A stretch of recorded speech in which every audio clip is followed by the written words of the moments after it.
Hi guys, I'm here today with a project for you guys. I'm not sure how it's going to go because I'm not sure what I'm going to do, but I know that I'm going to use these Lawn Fawn stamps.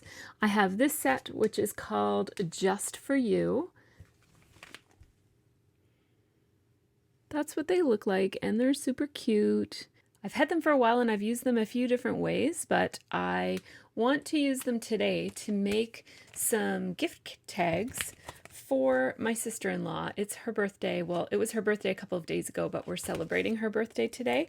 And so I thought I would use these Just For You stamps from Lawn Fawn. I also have the dies that coordinate with them so that you can stamp the image and then you can cut it out to have this perfect little white halo around it. They look beautiful when they're die cut, absolutely gorgeous. So I'm looking forward to playing a little bit more with these. And the way that I store my stamps that have coordinating dies, because I don't have the dies for all of my Lawn Fawn stamps, but I have them for a lot. And I don't want to forget which I have the dies for and which I don't, because sometimes it affects which stamp set I pick depending on how much time I have and whether I plan to cut it or not. So I keep them together with the stamps in the front and then the dies in the back in one of these Avery pockets, which I can show you what these pockets look like. So they come in a bag like this, but this label is inside of the bag when you buy it, and they're Avery L stamp and die storage pockets, and you get 25 in a pack. I'm on my second pack now. So I'm going to be using this stamp set, and I also got the Just For You labels, the stamps, as well as the dies. So these, you can use these for anything, any kind of label shape, but they were designed specifically to coordinate with these so that these stamps all fit within these stamps. And of course you can cut them out as well because I have the dies as well. I haven't actually used these yet, so this will be my first day using those. So I also have this tag die.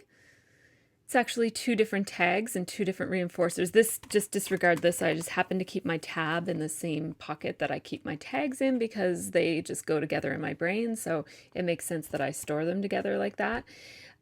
So I'm going to be using this die set as well, maybe.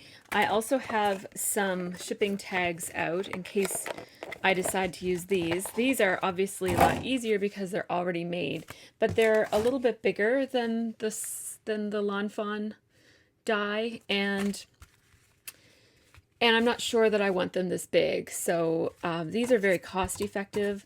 I just bought them at Staples in a pack of 100. They might have been maybe like $3. I could be wrong because I bought them probably about 10 years ago. So I don't know exactly, but they weren't very expensive. I know that. I also really like white tags. They're great for stamping on in particular. These have a really nice smooth surface on one side and then more of a regular cardstock surface on the other side. These ones I bought from Studio Calico, or I guess Big Picture Classes, whatever they call their shop these days. I bought it from that company, and they are more expensive. There's 10, I think, in a little glassine bag.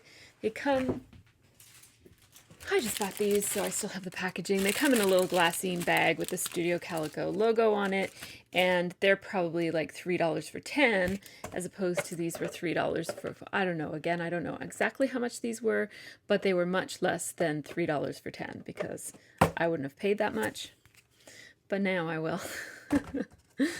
I'm going to just stamp out some of the ones that make good sense for my sister-in-law, and then we'll see what I end up putting together. So I'll see you up there. Okay, so I'm going to start with a piece of Whisper White cardstock from Stampin' Up, and I have a couple of pictures here that I printed out just for inspiration. These are from the Lawn Fawn blog that I just printed up the images for, just to kind of think about how the design team put together some of the images on the stamp set. And I took out my Misty tool, and I'm actually not going to be using my Misty tool all that much for this project, but I do find that the foam that is inside of it makes a really good stamping surface to get a really crisp image. And I do have another mouse pad that I use for that, but I wasn't sure if I might use the MISTI tool some of the time. And so if I'm going to use it some of the time, I might as well take it out and use it at least for all of the time. So I'm pulling out, here's where I'm choosing my color scheme. So I'm pulling out some Mama Elephant pigment inks that I have.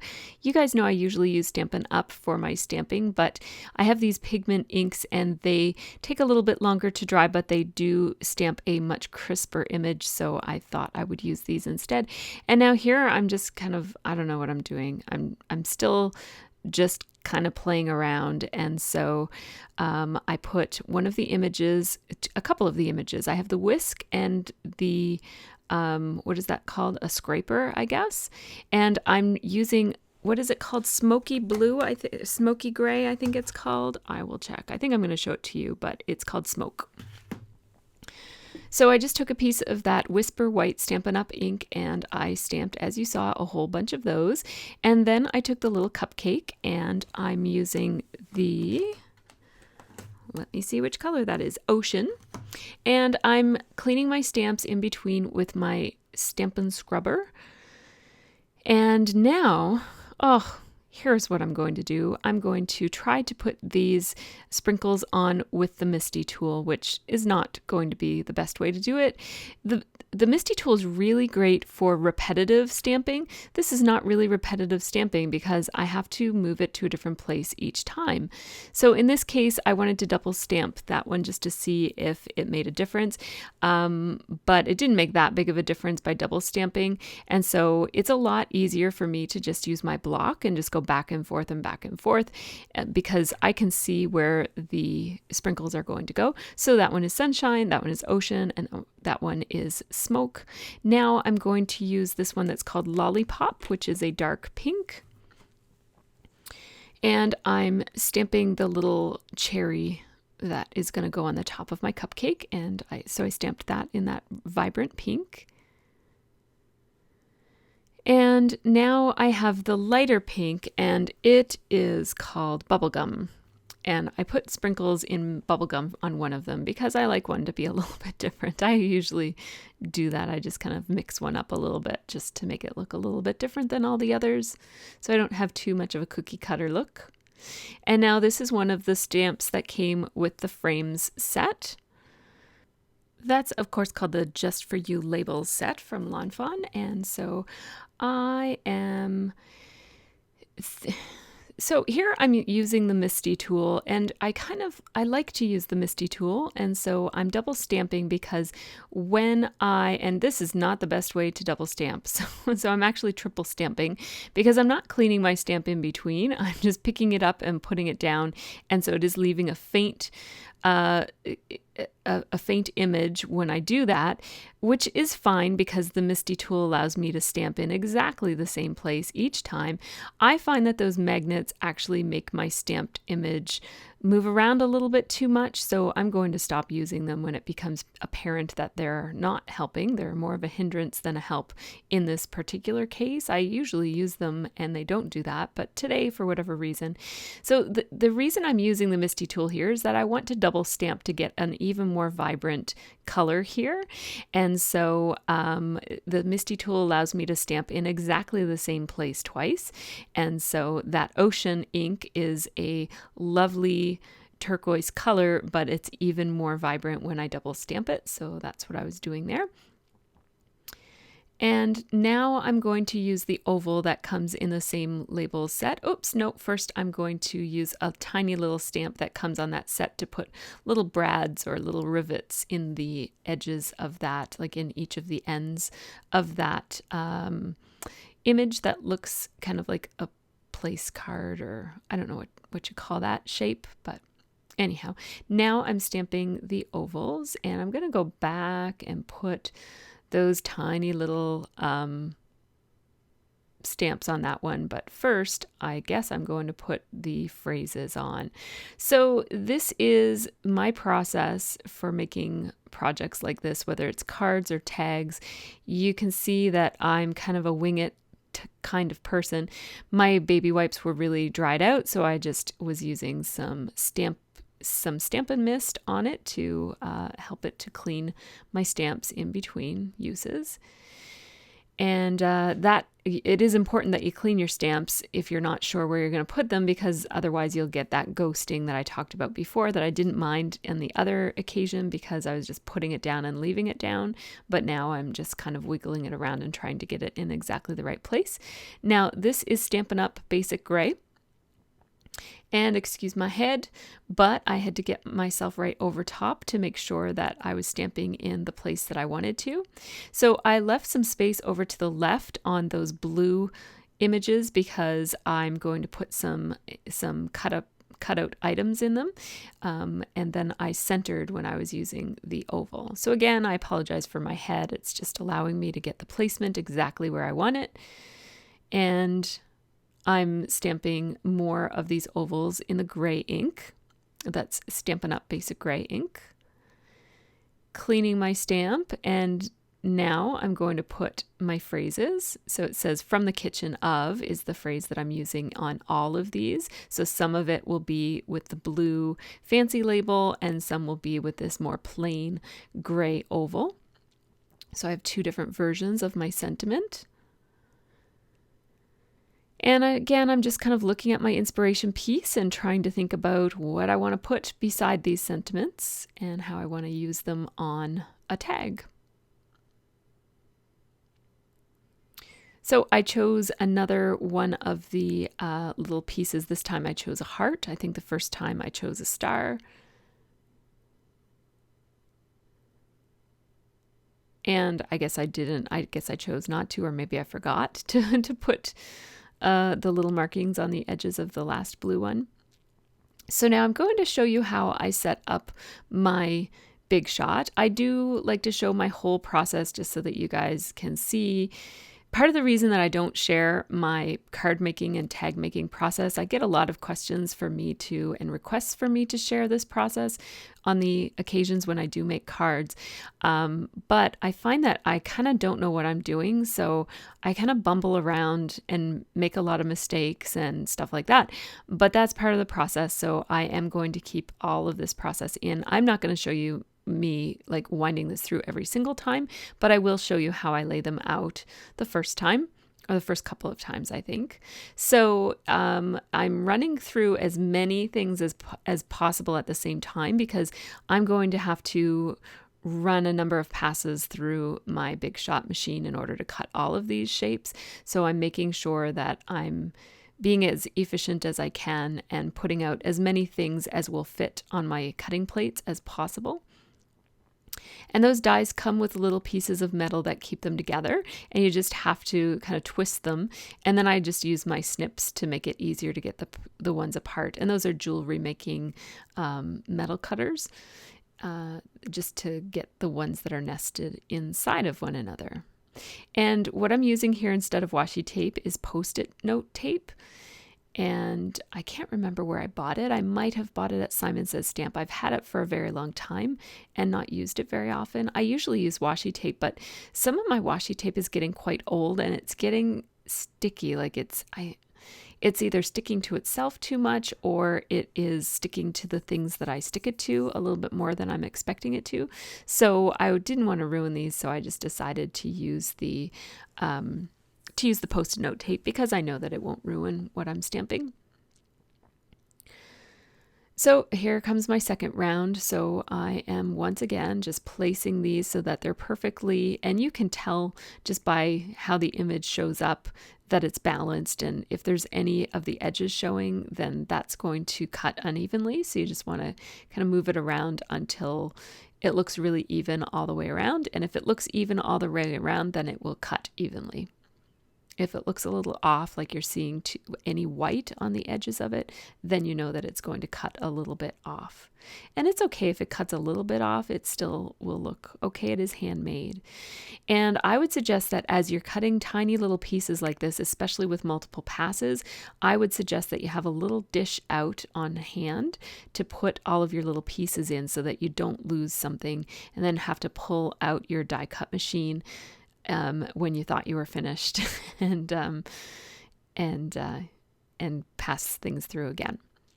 So what I'm doing here is because this is the first time I've used the dies for this stamp set. So I'm actually, whenever I have a stamp set that, or a die set that has lots and lots of pieces to it like that, I like to write the number of dies on the back of the packaging. And that way, next time I use them, when I'm putting them away, I can easily know that I need to find 13 dies before I can put that set away. Otherwise, it's really, really easy for one of those little tiny dies to get mixed up with your scraps and end up in the garbage. So I have, I obviously cut out a big part of that process, and I now have all of the little pieces. And I just made sure that I had more than 12 of most things, so because I'm pretty sure I'm going to make a set of 12 tags. So sorry that I forgot to zoom out here, but what I'm doing is this is a file folder that has that really nice color of brown that is often used on shipping tags. So at first I thought I might make this look like an authentic shipping tag. I am cutting the tag itself out of watercolor paper, and what I forgot to do here is to run through the other tag, and I'm not sure I love that, and I thought maybe I will try a pattern paper instead for the little reinforcer. So I have my little pad of Hello Sunshine pattern paper from Fawn, and you might have seen me, I didn't talk about it earlier, but I did show it earlier, and I'm just going to, I just picked a scrap from another project I did with that collection, and I'm going to get the pink reinforcers to add to my white watercolor tags. And I chose watercolor paper at first thinking it will give me a nice stiff tag, much stiffer than any of the pattern or any of the cardstock pieces that I have. And so that's why I decided on watercolor paper, but later on I'm going to make another decision based on that. So you see now I am running through with the second tag because I thought what I might do is actually layer these two together. And I decided on that based on another picture that I saw on the Fawn. I think it was from the Fawn blogger. It might have been from Pinterest. And somebody else had done that. So I thought that it looked really cute, and I thought I would do it too. So here's a more efficient pass. It's kind of, I have to just make sure that the pieces, see how that piece moved, so it wasn't going to cut in the right spot anymore. So you just have to watch that as it clicks and makes big crunching noises as it goes through. Sometimes it vibrates your dies around. So I'm just using some more of that Post-it tape just to keep things in place as it crunches through the watercolor paper, because the watercolor paper is so thick that it really creates a lot of pops in the machine. So I can't quite remember what I was talking about, but now you'll notice that I'm passing all 3 dies through on each pass, and that is what I was intending to do from the beginning, but my first couple of passes on the watercolor paper, I forgot to put the second die through. So I'm going to end up with less of the little tag, but that's okay. So now I just took my Ken Oliver Crafts Color Burst, and I'm using alizarin, I'm probably pronouncing that wrong, crimson is the color, and I'm going to show it to you in a second. And I just put some water on my craft mat and then sprinkled a tiny bit of the powder, and you just saw me there. I just dipped each tag in it, and now I'm just using my fingers to move it around. And after I let it dry a little tiny bit, I added more water and spread it around even more. And I love that look. What it does is it adds like a light pink color to the parts that were white before, but you still see the lines of where it had dried before. So I let those dry, and now I am adding some Heidi Swap Color Shine in gold to each of the tags, 6 at a time, because my craft mat isn't big enough to allow me to do all of them. I'm just drying them on my slice cutting mat. It's just a glass craft mat. And I'm getting to the very bottom of my bottle, so I have to keep digging and flicking and kind of dipping and flicking to try to get as much as I can. So watercoloring these tags was not part of the original plan, and so that ends up putting me quite a bit behind schedule. These tags were meant for my sister-in-law who bakes cakes and decorates them as kind of a business on the side. She's a school teacher as well. And so there I am. I'm just using a baby wipe, and I sprayed some water because, as I mentioned, my baby wipes are a little on the dry side. So there's my inspiration piece. It looks like it's got the Lawn Fawn banner on the bottom of it. So it must also be from the Lawn Fawn blog. And I'm just using Tombow Mono Multi. Got a little bit on my mat there, so I cleaned it up right away. And just a tiny bit is all you need. If you use too much for your reinforcers, it will make a mess everywhere. Keep in mind that Tombow Mono Multi adhesive is a very, very strong adhesive, and you do not need very much. So I put a tiny little squirt on, and then I just drag it around the perimeter of the hole with the nozzle. So you really, really don't need too much. So I'm playing around a little bit with both the pop dots. I figured out that I had put too many pop dots on and they were showing on the back, so I had to take some off. And also just with where I'm going to need to place this in order for it to look nice and neat. And I'm copying a little bit the design of the inspiration piece. It was just like this, only instead of having die cut pieces, it had stamped pieces. It had the whisk and the scraper stamped kind of one on top of another. I'm crossing them instead of having them laid out kind of like a fork and a knife. In the inspiration piece, it was laid out kind of side by side, and they were stamped instead of die cut. So now I have this white string in my stash, and I don't know where it came from, but I really love it. It's so pretty and it's so crisp and white. And so I'm going to make the same. I like how it looks so much that I'm going to make it a couple of different times here just to maximize the design that I like the most. And in a second, you're going to see that my daughter comes to help me, because I'm running out of time. We were heading to the theater. My daughter is an actress in a play, and she had to go to the theater, and my sister-in-law is going to meet us at the theater, and then we're all coming home for a barbecue to celebrate my sister-in-law's birthday, and that's when I plan to give her these tags. So we have to get all of this done, and you see that I got dressed between now and then. And while I was waiting for the watercolor tags to dry. And here she is helping me. Oh, thank goodness for Olivia. I would not have gotten these done if it weren't for her. So she's going to put all the reinforcers on for me. And I'm putting some of the adhesive on the smaller tags and layering them up. And you see I've got 2 of them completed now up in the top left-hand corner. And now this one is a little bit different. It uses a different pattern paper. And I'm going to put a little cupcake in the bottom of this one instead of the crossed whisk and spatula. Oh, that's so cute. I love these tags. You can't go wrong with the Lawn Fawn products. Everything you make with Lawn Fawn will look cute. It's hard to go wrong. So then I thought, so now we're really doing an assembly line at this point, which is, Olivia's helping me to put the dimensional adhesive on the smaller banners, and I'm putting them together, layering it with the larger tag. I'm calling them banners, but it's like a banner tag. So I'm layering the smaller banner-shaped tag over top of the larger tag-shaped tag as Olivia passes them to me. Then she's putting pop dots on all of those little sentiment pieces. And then I'm going to give her some, and she can decide how to decorate them. And then I'll take some and I'll decide how to decorate mine. Mine are going to end up being pretty boring. I'm just going to repeat the same design over and over again, whereas Olivia's going to get a little bit more creative than me.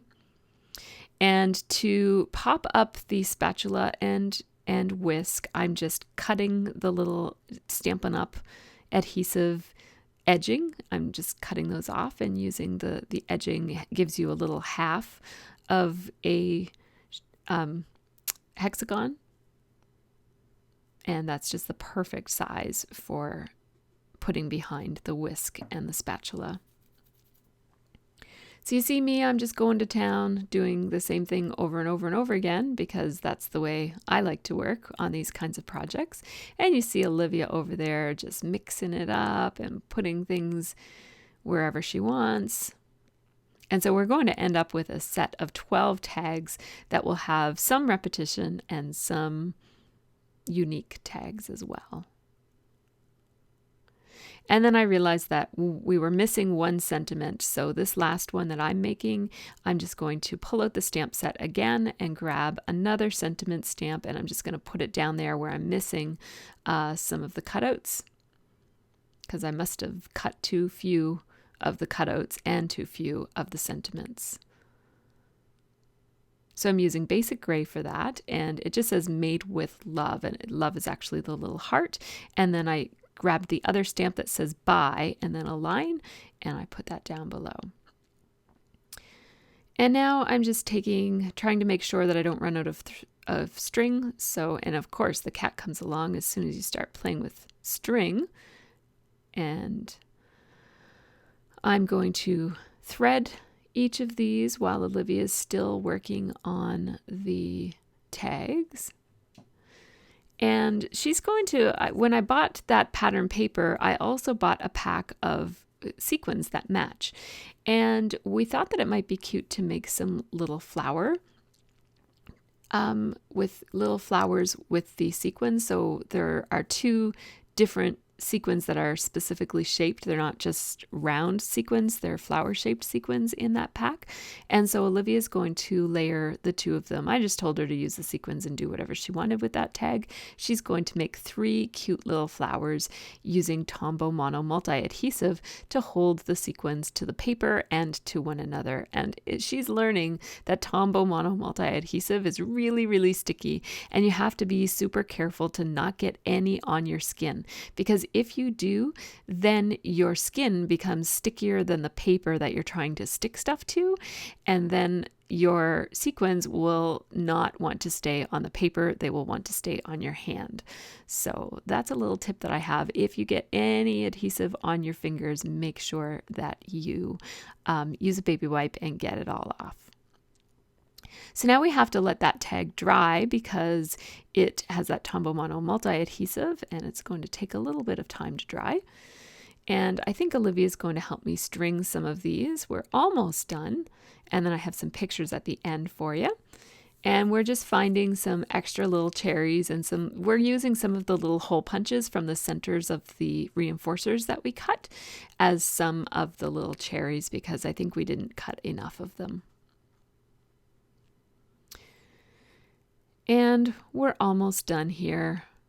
This was a really fun project, and it was fun that Olivia got to join me. We invited Sophie to join us, but she didn't want to. She was playing a game on her iPad and just didn't want to stop. So I thought about tying all of these tags together with some baker's twine, but I decided not to. I decided I would actually put them in this jar and give Jen the whole jar full of the tags, and she can just keep that jar with her baking supplies or her packaging products that she uses for bringing her cakes to the people who are getting them, receiving them. So here are some photos of the tags that Jen graciously took for me, because I didn't get a chance to take any photos of them before I gave them to her. So this is what they look like. Oh, they're so cute. Like I said, you really can't go wrong with Lawn Fawn. I am no card maker, as you guys know, and no tag maker. Like, I'm not really great at this stuff. And look at how cute they look. Aw, they're just so adorable. Check out the Lawn Fawn blog. If you have any Lawn Fawn stamps, they always have lots of ideas for you on how to use it. And you can search all of your stamps and die sets by the name as well.